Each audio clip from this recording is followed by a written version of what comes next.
Ladies and gentlemen, Greg McCloskey from ForexLive.com. The dollar is continuing its move to the upside. Yields are moving higher, and the dollar is, the headline says that the dollar index is reaching a new 4-week high. Let's take a look at some of the major currency pairs and maybe interest rates as well. So let's get started. This is a chart of the 10-year yield, and as you can see, we were trending lower last week until Friday when we had the U.S. jobs report and the market shot back to the upside.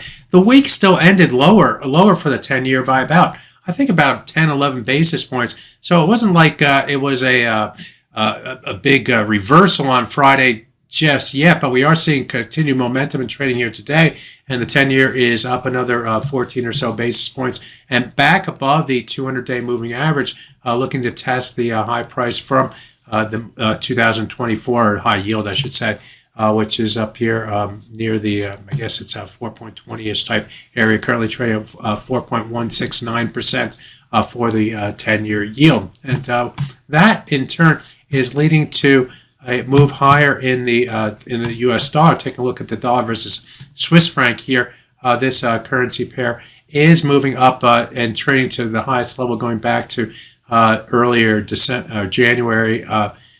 January, I guess this is 23rd to be exact. And that high price for the month of January came in at 0.872777. And in the process, the price is moving above this high swing area. This high swing area encompasses the high price going back to this day right here, I guess January 19th, and also the high price from earlier today. We came up to that old level, found resistance sellers, came back down toward a lower swing area, which we broke earlier as well, near the 0.86849 level, and found early buyers against that level, and now in the last few hours is pushing to the upside, and in the current hourly bar is making new highs. So this level right here is 0.8703. Let's call it 87. Is now close support. If you want to take a more conservative risk-defining level, I would probably use this level right through here.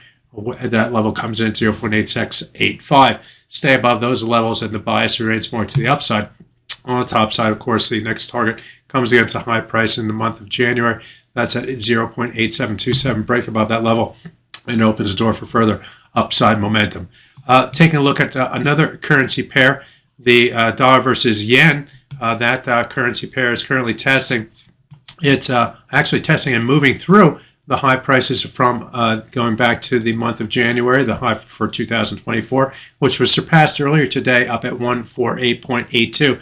This high was at 148.80, and the current hourly bar trading up to a high price of 148.869. So things are pushing to the upside here for this currency pair. Taking a look at the daily chart, this is what that looks like on the break of the 80 level. That 80 level was also a swing low going back to here and breaking above this old low right here. And these highs right here is a bullish move for the dollar versus yen. The next target would probably be at the 149 level, followed by these highs up through here. There's a lot of room up to the 149.70 level in the dollar yen. So buyers are pushing up that currency pair. Finally, let's take a look at the Aussie versus US dollar. Put it on the 4-hour chart for that. And as you can see, it too is making a new session low here. And in the process has broken, well, we went earlier below the 61.8% retracement of the move up from the this low going back to October to the high price that we saw in the month of December. That 61 comes in at around the 65 level, and that's now going to be a risk level for the Aussie versus US dollar. Stay below that level is more bearish. On the downside, this swing area down between 0.6445 and 0.6455 is our next target level. Corresponds with different swing highs through here. Broke above that level, moved below it, and used that level again as resistance here before moving to the downside. When we broke it back above the level right here, we came down, tested that level before moving to the upside. It wasn't until today where we're starting to get a little bit closer to that swing area between the 0.6445, 0.6455. Stay below the 61.8% retracement at 0.6500. Keeps the sellers more in control in the Aussie versus US dollar. So yields up, dollar up. Stocks are also lower. Things are moving in the more risk off type of sentiment, and higher yields and reacting to things like the Fed Reserve pushing out the idea of a Fed cut from March to May, June period. My name is Greg Mikulowski. Good fortune with your trading. Bye-bye now.